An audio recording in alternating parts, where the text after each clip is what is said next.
كما أمر ونشهد أن لا إله إلا الله وحده لا شريك له في الخلق والأمر إرغاما لمن جحد به وكفر ونشهد أن سيدنا وسندنا ومولانا محمدا عبده ورسوله المبعوث إلى الأسود والأحمر لتتميم مكارم الأخلاق لا يخلق نبي ولا رسول بعده ولا أمة بعد أمته ولا شريعة بعد شريعته ولا كتاب بعد كتابه صلى الله تعالى عليه وعلى آله وأصحابه الذين هم خلاصة العرب العرباء وخير الخلائق بعد الأنبياء وهم كالنجوم في السماء للاهتداء والاقتداء وهم مفاتيح الرحمة ومصابيح الغرر أما بعد فأعوذ بالله من الشيطان الرجيم بسم الله الرحمن الرحيم قل إن كنتم تحبون الله فاتبعوني يحببكم الله ويغفر لكم ذنوبكم والله غفور رحيم وقال النبي صلى الله عليه وسلم بعثت لأتمم مكارم الأخلاق صدق الله مولانا العظيم وصدق رسوله النبي الأمي الهاشمي المدني الكريم ونحن على ذلك لمن الشاهدين والشاكرين والحمد لله رب العالمين.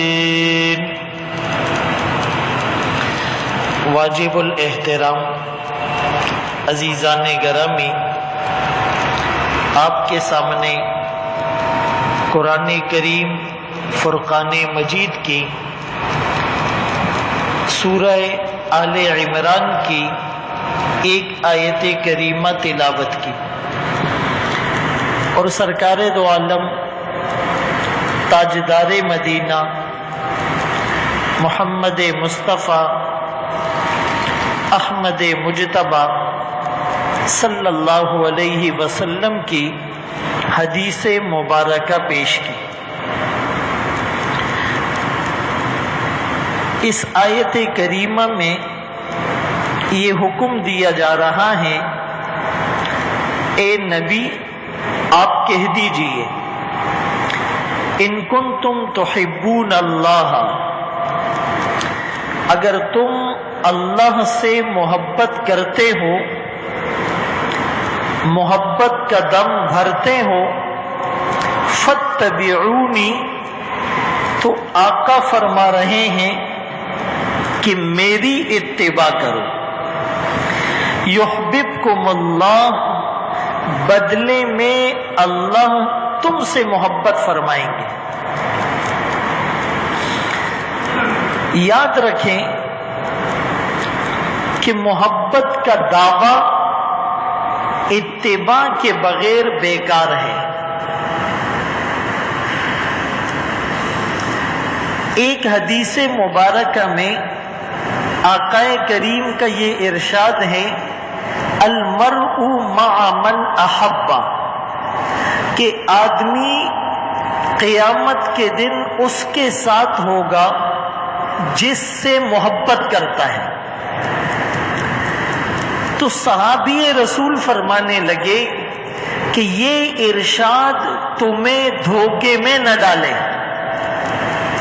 دل میں یہ بات آتی ہے کہ آقا سے محبت تو سب کرتے ہیں، صحابہ سے محبت کا دم تو سب بھرتے ہیں،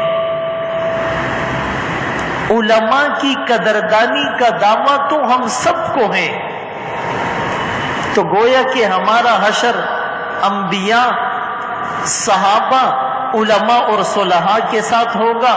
ٹینشن لینے کی کوئی بات نہیں. فرمایا کہ محبت کا دعویٰ اتباع کے بغیر فضول ہے. سچی محبت کے لیے کامل اتباع ضروری ہے. ایک آدمی دعویٰ تو محبت رسول کا کرتا ہے، لیکن اس دعوے کو وہ اپنے قول سے، اپنے فعل سے، اپنے چہرے سے، اپنے بدن اور لباس سے، اپنے کردار اور معاملات سے ثابت نہیں کرتا، تو گویا اس کو محبت ہی نہیں.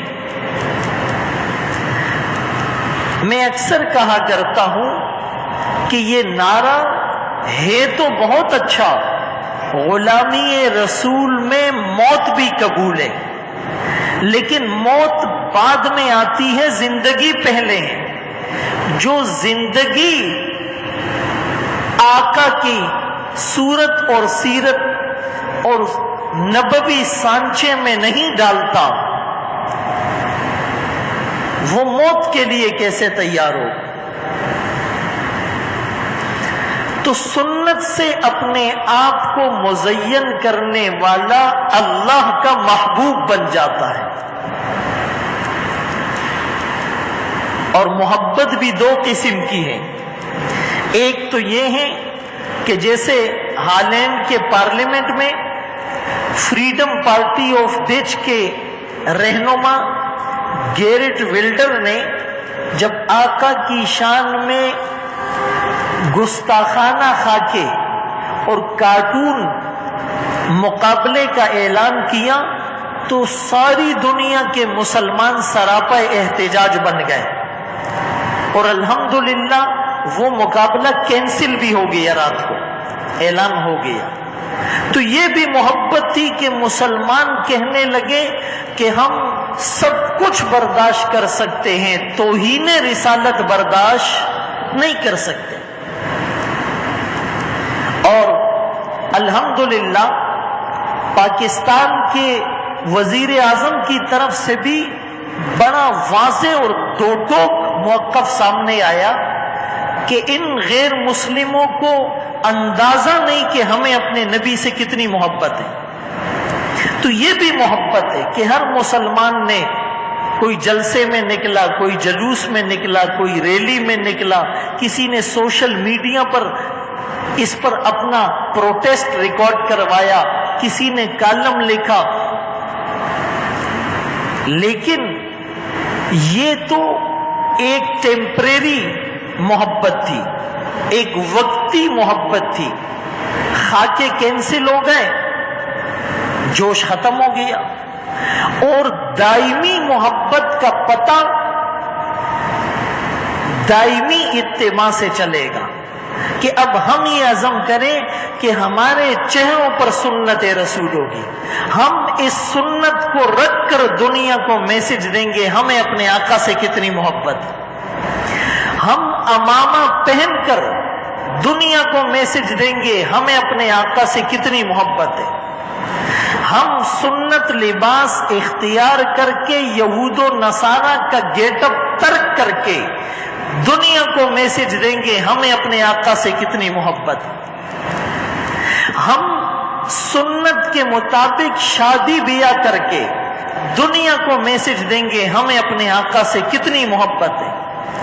ہم سنت کے مطابق کاروبار کر کے دنیا کو میسج دیں گے ہمیں اپنے آقا سے کتنی محبت ہے.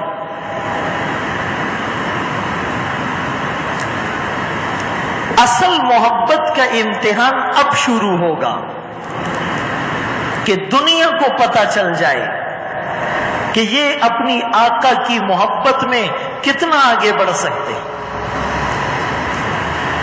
جیسے اعضاء کو زینت ملتی ہے زیور سے، جب دلہن کو تیار کیا جاتا ہے تو انگلیوں میں انگوٹھی اور ہاتھوں میں کنگن اور گلے میں چین وغیرہ پہنائی جاتی ہے. مرد ہاتھوں میں گڑی پہنتا ہے، گلاسز پہنتا ہے. اس سے اس کے اعضاء خوبصورت ہو جاتے ہیں. ہاتھوں پر مہندی لگتی ہے، ہاتھ خوبصورت ہو جاتے ہیں.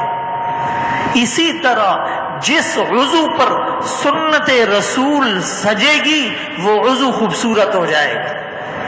وہ چہرے پر داڑھی ہو، وہ سر پر سنت بال اور امامہ ہو، وہ بدن پر نبوی لباس ہو، اس سے ہمارے اعضاء خوبصورت ہو جائیں گے. اس لیے کہ ہمارے نبی ہمارے پوری زندگی کے امام ہیں.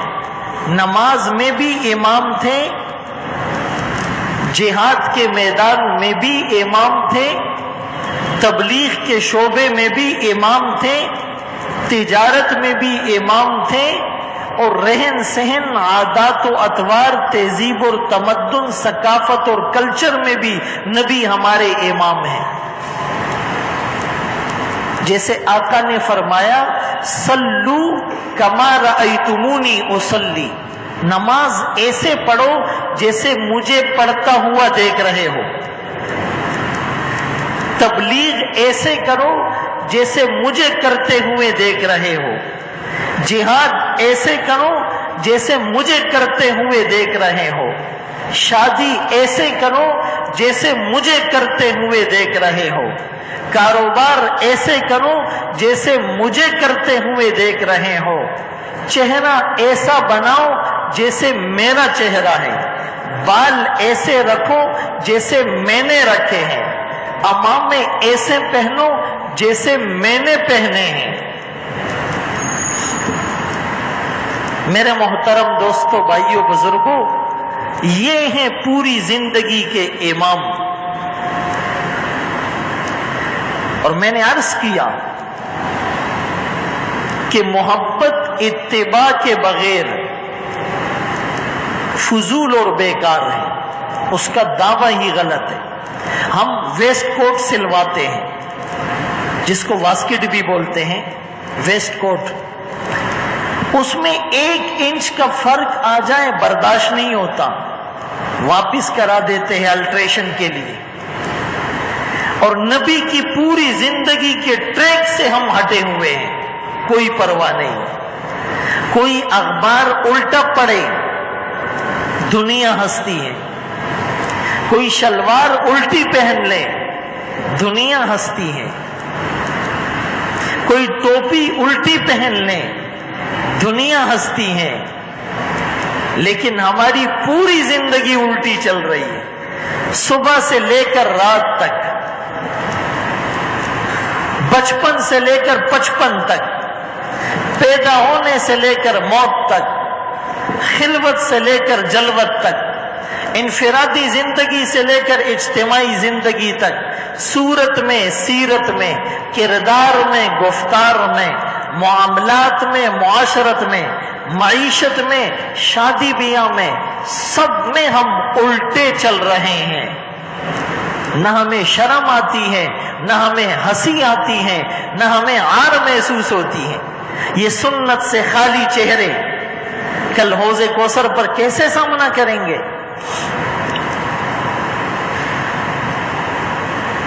ان المحب لمن يحب مطیع، محبت کا دعویٰ کرنے والا محبوب کا فرما بردار ہوتا ہے۔ سنت کی مہر قبولیت کی شرط ہے۔ جیسے گوشت سپلائی ہوتا ہے نا گاڑیوں میں، تو ایک ادارہ ہے وہ چیکنگ کرتا ہے کہ اس گوشت پر گورنمنٹ کی مہر لگی ہوئی ہے یا نہیں، یہ کسی رجسٹرڈ سلاٹر ہاؤس سے اپرووڈ ہیں یا نہیں، وہ مہر دیکھتے ہیں۔ مہر لگی ہوتی ہے تو اجازت، مہر نہ ہو اس کو پکڑ لیا جاتا ہے۔ اسی طرح قیامت کے دن میدان محشر میں سنت نبوی کی سٹیمپ اور مہر کو چیک کیا جائے گا۔ تمہارے عمل میں نبی کی سنت کی مہر ہے تو کامیاب، ورنہ دھکے دے کر حوض کوثر کی لائن سے نکال لیا جائے گا۔ میرے آقا دیکھ کر تڑپ اٹھیں گے، یہ تو میرا امتی ہے۔ کہا جائے گا انک لا تدری ما احدثوا بعدک، اے آقا، اے نبی، آپ کو پتہ نہیں آپ کے بعد انہوں نے آپ کے دین کا جنازہ نکالا تھا، آپ کی سنتوں پر چھری چلائی تھی، آپ کے طریقوں کو مسخ کیا تھا۔ ان کی صورت سیرت سب غیروں کی طرح تھی، ریجیکٹڈ، کوئی عمل قبول نہیں ہوگا۔ اسی لیے آقا کریم فرما کے گئے لن تزلوا ما تمسکتم بہما، فکر مند نہ ہونا، میرے بعد تم گمراہ نہیں ہو سکتے جب تک دو چیزوں کو تھامے رہو گے، ایک اللہ کی کتاب اور دوسری میری سنت۔ دو چیزیں آقا چھوڑ کر گئے ہیں۔ من تمسک بسنتی عند فساد امتی فلہ اجر 100 شہید، جو میری ایک سنت کو زندہ کرے میری امت کے فساد کے وقت، فتنے کے وقت۔ ہر طرف سے یہود اور ہنود کی سازشیں ہیں، ہر طرف سے فتنوں کا سیلاب ہے، ہر طرف سے سازشوں کا جال ہے، ہر طرف سے کفر کی یلغار ہے۔ اس موقع پر جو میری ایک سنت کو زندہ کرے گا فلہ اجر 100 شہید، اسے 100 شہیدوں کا ثواب ملے گا۔ اسی لیے تو امام مالک رحمت اللہ علیہ نے کہا تھا کہ سنت کی مثال کشتی نوح کی مانند ہے۔ نوح علیہ السلام کی قوم پر سیلاب آیا، یا ارض ابلعی ماءک ویا سماء اقلعی وغیظ الماء وقضی الامر فارت النور، زمین کو حکم دیا پانی نکال، آسمان کو حکم دیا پانی برسا، سیلابوں کے اندر جوش آ گیا، تنوروں سے آگ کے بجائے پانی ابل پڑا۔ اس وقت نجات اس کو ملی جو نوح علیہ السلام کی کشتی میں سوار ہوا۔ آج بھی فتنوں کے سیلاب اور طوفان میں نجات اس کو ملے گی جو سنت کی کشتی میں سوار ہوگا۔ بچاؤ کا اور کوئی آپشن نہیں۔ اور اسی امام مالک رحمت اللہ علیہ نے کہا تھا سنت سے محبت بھی تو دیکھیے، ہماری طرح ممبر پہ بات کرنا آسان ہے، ان کی طرح کر کے دکھلانا مشکل ہے۔ مسند حدیث پر بیٹھے ہوئے ہیں، حدیث کا درس دے رہے ہیں، چہرے کا رنگ متغیر ہوا، ایک رنگ آتا ہے ایک جاتا ہے، انہماک کے ساتھ حدیث پڑھانے میں مصروف ہے۔ جب کوئی ملنے آتا تو خادم کے ہاتھوں پوچھتے کس لیے آئے ہو، وہ کوئی دوسری وجہ بتاتا، جس حالت میں ہوتے اٹھ کر چلے جاتے۔ اگر کوئی وزٹر اور سائل بتاتا حدیث سننے آیا ہوں، امام مالک رحمت اللہ علیہ غسل کرتے، نیا جوڑا پہنتے، فرمایا 360 دنوں میں 360 جوڑے پہنتے تھے. ایک مرید 1 سال کے جوڑے ان کو دے دیتا تھا. جو جوڑا ایک دن پہنتے وہ اگلے دن صدقہ کر دیتے. تو نیا جوڑا پہنتے، امامہ نیا پہنتے، خوشبو لگاتے، ادب کے ساتھ چل کر جاتے. یہ میرے آقا کی حدیث سننے آیا ہے، حدیث کا درس دے رہے ہیں. چہرے کا رنگ متغیر ہو رہا ہے. درس سے فارغ ہوئے، ایک شاگرد کو کہا میرا کرتا اٹھا کر دیکھو. اس نے دیکھا تو بچو نے 17 ڈنک مارے ہیں، 17 جگہ ڈسا ہے. بچو ایک دفعہ ڈسے آدمی کی حالت غیر ہو جاتی ہے.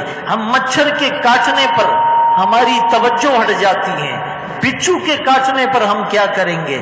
حالانکہ حکم یہ ہے کہ نماز توڑ کر وہ بچو کو مار سکتے تھے. حدیث کے درس سے فارغ ہو کر منقطع کر کے بچو کو ہٹا سکتے تھے. شاگردوں نے کہا آپ پہلے بتا دیتے، اتنی تکلیف اٹھائی. کا آقا کی حدیث پڑھا رہا تھا، بچو کے ڈسنے پر حدیث کا سلسلہ چھوڑ دوں، میری غیرت نے گوارا نہیں کی. یہ محبت تھی. ادھر ایک سنت رسول رکھنا مشکل ہے، بیوی نہیں مانتی، باپ اجازت نہیں دیتا، نوکری کا مسئلہ ہے. خدا کی قسم ایک نکتے کی بات بتا رہا ہوں، غیر مسلم آئے دن نبی کی توہین کرتے ہیں اور کوشش کرتے ہیں، کبھی کارٹون بنا کر، کبھی کمنٹس لکھ کر. کیوں؟ انہیں پتا ہے کہ انہیں اپنے آقا سے محبت نہیں ہے. انہیں پتا ہے کہ یہ یورپ کے ویزے کے لیے داڑھی کو گندی نالی میں بہانے والا مسلمان ہے. یہ امریکہ کے ویزے کے لیے اس کو پینٹ شرٹ پہناؤ خوشی سے پہن لے گا. اس کو ڈالر کمانے کے لیے شراب بیچنی پڑے، شراب کے اسٹور پر یہ ہنسی خوشی تیار ہے. اس کو خنزیر کا گوشت سپلائی کرنا پڑے، سٹیٹس کا پجاری ہے، ڈالر کے لیے یہ تیار ہے. ان کو پتا ہے کہ یہ ہمارے ویزوں کے لیے دین قربان کر سکتے ہیں، اسی لیے تو وہ یہ جرأت کرتے ہیں. اگر ہم انہیں بتا دے کہ نہیں نہیں، ہم صرف دعوے کرنے والے نہیں، سر کے بالوں سے لے کر پاؤں کے ناخن تک نبی کی سنت کی جھلک آپ کو نظر آئے گی، خدائے پاک کی قسم وہ جرأت ہی نہ کرے. ان کو پتا ہے مسلمان جھوٹ بولتا ہے، مسلمان رشوت لیتا ہے، مسلمان سود کا لین دین کرتا ہے، مسلمان ظلم کرتا ہے، مسلمان چوری کرتا ہے، مسلمان ڈکیتی مارتا ہے، مسلمان ملاوٹ کرتا ہے، مسلمان غبن اور کرپشن کرتا ہے، مسلمان دھوکہ دیتا ہے. حاجیوں کی تعداد میں پاکستان کا نمبر دوسرا ہے. ساری دنیا میں سب سے زیادہ حاجی دوسرے نمبر پر پاکستان کے ہوتے ہیں. حاجیوں کی تعداد میں پاکستان کا نمبر دوسرا ہے. ایماندار ممالک کی فہرست میں پاکستان کا نمبر 160واں ہے. بس ہم اس پر خوش ہیں. خاکے کینسل ہو گئے، ایک دوسرے کو مبارکباد دے رہے ہیں، پھر یہ سنت گندی نالی میں جائے گی، پھر غیر کی فلمیں دیکھی جائے گی، پھر غیر کا لباس پہنا جائے گا، پھر غیر کے طریقے پر شادی ہوگی، پھر غیر کے طریقے پر کاروبار ہوگا، پھر نمازوں کی چھٹی ہو جائے گی. نہیں میرے دوستو، ہم دھوکے میں پڑے ہوئے ہیں.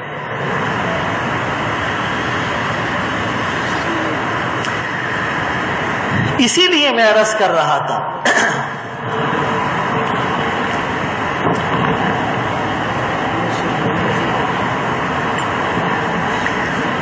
امام مالک رحمت اللہ علیہ نے کہا تھا کہ اگر اس امت کے سامنے ان کے نبی کی گستاخی ہو جائے تو اس امت کو جینے کا کوئی حق نہیں، اس امت کو مر جانا چاہیے. میں درد دل کے ساتھ یہ جملہ پھر کہہ رہا ہوں، آقا کی گستاخی کافر بھی کرتا ہے، آقا کی توہین مسلمان بھی کرتا ہے۔ کل آقا پوچھ لیں وہ تو کافر تھے، تم نے بھی میری سنتوں کا مذاق اڑایا، کیوں؟ وہ 63 سال آقا کا رونا، وہ تڑپنا، وہ مچلنا کیوں بھول گئے؟ وہ سجدے کی حالت میں اوپر اونٹ کی اوجڑی کیوں بھول گئے؟ وہ احد کے میدان میں موتی جیسے حسین دندان کا شہید ہونا کیوں بھول گئے؟ وہ احد کے دامن میں چاند سے حسین چہرے کا زخمی ہونا، اس میں خود کی کڑیاں گھس جانا کیوں بھول گئے؟ وہ بلال کا تپتی ہوئی ریت پر لیٹنا کیوں بھول گئے؟ وہ خباب کی کمر کی چربی سے آگ کے بجھتے انگارے کیوں بھول گئے؟ وہ ابو فقیہ کی ٹوٹی ہوئی پسلیاں کیوں بھول گئے؟ وہ سمیہ کا دولخت ہونا کیوں بھول گئے؟ وہ حضرت فاطمہ کا فاقے برداشت کرنا کیوں بھول گئے؟ وہ حسن اور حسین کی شہادت، وہ نیزوں پر چڑھے ہوئے سر کیوں بھول گئے؟ وہ طائف کی گلیوں میں پتھروں کا کھا کر بے ہوش ہونا اور قرآن سنانا اور امت کے لیے دعا کرنا کیوں بھول گئے؟ وہ طائف اور شاہ بی طالب میں 3.25 سال پتے چبا کر گزارا کرنا کیوں بھول گئے؟ وہ خندق کے موقع پر پیٹ پر 2 پتھر باندھ کر امت کے لیے رونا کیوں بھول گئے؟ وہ جنت البقیع میں ساری رات سجدے میں گزار کر اس امت کے لیے رونا کیوں بھول گئے؟ وہ نبی کی پھول سی بیٹیوں کو طلاقیں دلوانا کیوں بھول گئے؟ اس موقع پر آقا پوچھے گا وہ تو کافر تھے، اس نے مذاق اڑایا، تم تو مسلمان تھے، کلمہ پڑھنے والے تھے، تمہارے لیے میں نے اپنے سکون کو چھوڑا تھا، تمہارے لیے میں نے اپنے وطن کو چھوڑا تھا، تمہارے لیے میں نے راتوں کی نیند قربان کی تھی۔ ساری رات آقا قیام کرتے، تورمت قدماہ، پاؤں پر ورم آ جاتے، لوگوں کو دیکھ کر ترس آ جاتا، خدا کی قسم ہمیں ترس نہیں آ رہا۔ تو یہ بات یاد رکھے کہ نبی کی گستاخی ہم بھی کر رہے ہیں۔ ایک طرف نبی کا حکم، ایک طرف بیوی، ایک طرف نبی کا حکم، ایک طرف باپ، ایک طرف نبی کا حکم، ایک طرف باس، ایک طرف نبی کا حکم، ایک طرف نوکری، ایک طرف نبی کا طریقہ، دوسری طرف رشتہ داروں کی ناراضگی، ناک کٹ جائے گی، ایسی گندی ناک کو کٹ جانا چاہیے جو سنت کے خلاف ہو۔ اس لیے اگر ہمیں خوشی ہے کہ وہ خاکوں کا مقابلہ کینسل ہو گیا، لیکن یہ پھر بھی ہو سکتا ہے، ہمیں غم اس بات کا ہو کہ ہم آقا سے محبت نہیں کر پا رہے، ہم محبت کے جھوٹے دعوے کر رہے ہیں۔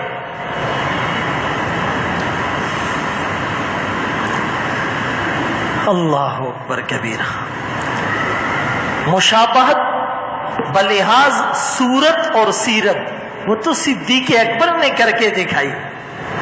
صورت میں ایسی مشابہت، امامے ایک جیسے، داڑیاں ایک جیسی، لباس ایک جیسا، چال ڈھال ایک جیسی۔ نوارد آ کر پوچھتا ممن کو محمد، ان دونوں میں محمد صلی اللہ علیہ وسلم کون ہے؟ سیرت میں ایسی مشابہت کی کہ آقا کو خدیجۃ الکبریٰ رضی اللہ تعالیٰ عنہ نے کیا کہا تھا؟ اللہ آپ کو رسوا نہیں کرے گا، کیوں؟ انک لتصل الرحم وتحمل الکل وتکسب المعدوم وتقری الضیف وتعین علی نوائب الحق۔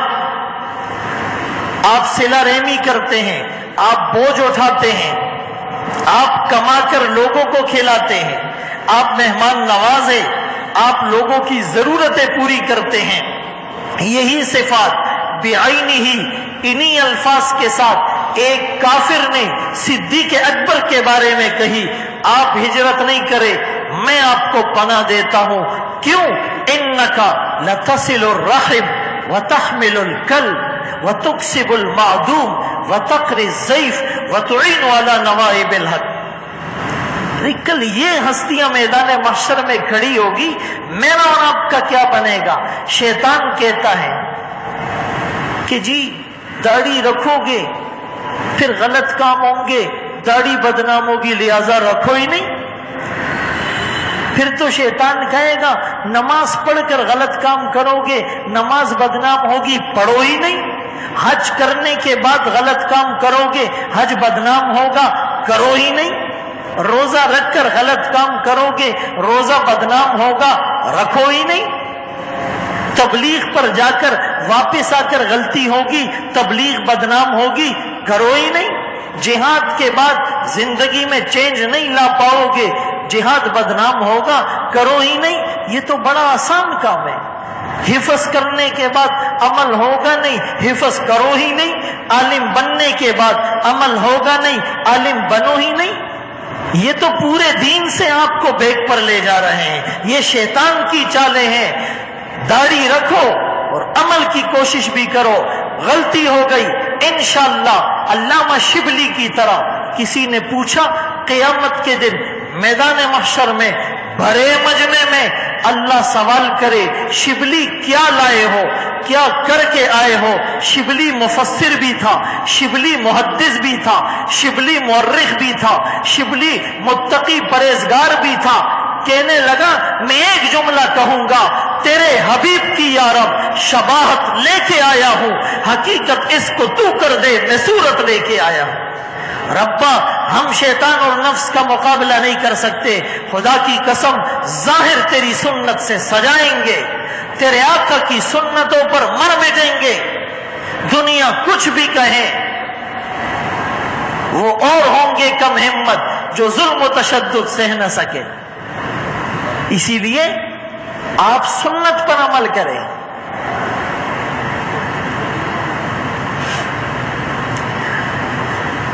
ابن عمر رضی اللہ عنہ سفر پر جا رہے ہیں، سواری کو روکا، تھوڑا دور جا کر حاجت کی نیت سے بیٹھے، حاجت نہیں کی، واپس آ گئے۔ کسی نے کہا حضرت آپ نے حاجت نہیں کی، ویسے اترے کیوں؟ فرمایا آقا کے ساتھ اسی راستے سے سفر پہ جا رہا تھا، آقا اٹھ کر وہاں قضائے حاجت کے لیے بیٹھے تھے، مجھے حاجت نہیں ہو رہی تھی، سنت تو پوری کر لی۔ سفر میں جا رہے ہیں، سواری سے اترے، مسجد ادھر ہے، 2 رکعت ادھر پڑی۔ کسی نے کہا مسجد ادھر ہے، نماز ادھر پڑی۔ کہا آقا کے ساتھ اسی راستے پر سفر میں جا رہا تھا، اس وقت یہ مسجد نہیں تھی، آقا نے نماز ادھر پڑھی تھی، سنت کو پورا کر رہا ہوں۔ ہم پوچھتے مولانا صاحب یہ سنت ہے نا، فرض تو نہیں ہے؟ وہ سنت سمجھ کر عمل کرتے تھے، ہم سنت کو سنت سمجھ کر چھوڑ دیتے ہیں۔ وہ سنت پہ جان نچھاور کرتے تھے، اولاد قربان کرتے تھے، دنیا کے سامنے سیسا پلائی ہوئی دیوار بن جاتے تھے۔ ہم سنت سمجھ کے، سنت ہے نا ٹھیک ہے یار، اہمیت ہی نہیں سنت کی۔ کافر کو پتا ہے یہ کھوکھلا مسلمان ہے، یہ دوغلا مسلمان ہے، میں کسی کی نیت پہ شک نہیں کر رہا، اپنے آپ کو کہہ رہا۔ کافر کو پتا ہے یہ دو رنگی مسلمان ہے، دو رنگی چھوڑ دے، یک رنگ ہو جاؤ، سراسر موم بن یا سنگ لڑکی کو کافر۔ میرے آقا قیامت تک کے لیے ان کی سنت بھی، قیامت کی صبح کے لیے جنت میں بھی ان کی سنت کے بغیر مزہ نہیں آئے گا۔ تمہارے ہنسنے کا جواب حضرت حذیفہ رضی اللہ تعالیٰ عنہ نے دیا تھا۔ بہت بڑی دعوت ہے، بڑے بڑے عمراء، سلاطین، بیوروکریٹس موجود ہیں۔ لقمہ ہاتھ سے گرا، سنت یہ ہے لقمہ منہ سے گرے نہیں اٹھانا، لقمہ گندا ہو جائے نہیں اٹھانا، لقمہ ہاتھ سے گرے، صاف جگہ پر گرے اٹھا کر کھا لو۔ پیارے آقا کی سنت ہے۔ حضرت حذیفہ نے سنت کو زندہ کیا۔ کسی نے کوہنی ماری یہ بیوروکریسی ہے، یہ اچھا نہیں سمجھتے۔ حضرت حذیفہ نے کہا اترک سنت حبیبی لہؤلاء الحمقاء، ان بے وقوفوں کی وجہ سے میں اپنے نبی کی سنت کو چھوڑ دوں، نہیں ہو سکتا۔ اس لیے ہم کہاں ہیں، کیا کر رہے ہیں؟ شادی کے موقع پر نوکر کو خوش کیا جاتا ہے، ڈرائیور کو خوش کیا جاتا ہے، بیوی کو خوش کیا جاتا ہے، دوست کو خوش کیا جاتا ہے، دو ٹکے کے رشتہ دار کو جو کہتا ہے فنکشن نہیں ہوگا تو میں آؤں گا، اس 2 ٹکے کے رشتہ دار کو خوش کیا جاتا ہے، سویپر اور بھنگی کو خوش کیا جاتا ہے، محمد الرسول اللہ کی سنتوں کے جنازے نکالتے ہو اور کہتے ہو جی گھر والوں کے ہاتھوں مجبور ہے۔ جی تمہاری شادی میں یہ کیوں ہو رہا ہے؟ بس جی وہ گھر والے نہیں مان رہے۔ میں اکثر یہ کہا کرتا ہوں، ایک جملہ تبدیل کر لو، پھر اپنے آپ کو مرد نہ کہو، یہ مردانگی نہیں ہے۔ پیارے آقا کی پیاری سنتوں کو قربان کر دے، سٹینڈ لو، کھڑے ہو جاؤ، کافر کے سامنے، اس کی گولی کے سامنے سینہ تب قائم رکھ پاؤ گے، گھر والوں کے سامنے تو سٹینڈ لو۔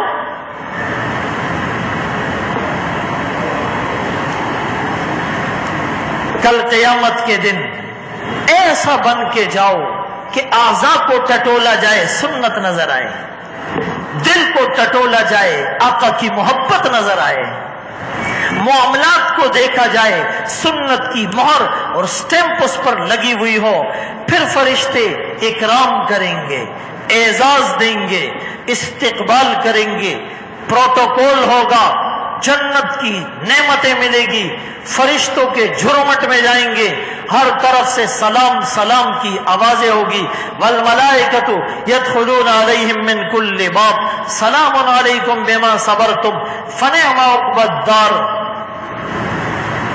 تحیتہم فیہا سلام وآخر دعواہم ان الحمد للہ رب العالمین ونحشر المتقین الی الرحمن وفدا۔ میرے محترم دوستو، بھائیو، بزرگوں، کارٹون امیز خاں کے رات کے اعلان کے مطابق کینسل ہو چکے ہیں۔ خوشی کی بات ہے، مبارکباد کی بات ہے، آقا کی امت میں جس امتی نے جس مکتبہ فکر سے تعلق رکھتا ہو، جس نے جس پلیٹ فارم سے صدائے احتجاج بلند کی، پروٹیسٹ ریکارڈ کروایا، وہ جلسے میں نکلا، وہ ریلی میں نکلا، اس نے فیس بک پر، سوشل میڈیا پر اپنا احتجاج ریکارڈ کروایا، اس نے بیان کیا، جس امتی نے جو کوشش کی، اللہ اس کو قبول کرے، اللہ اس کو شفاعت نبوی کا مستحق بنائے، اللہ ہمیں اتحاد اور اتفاق دے۔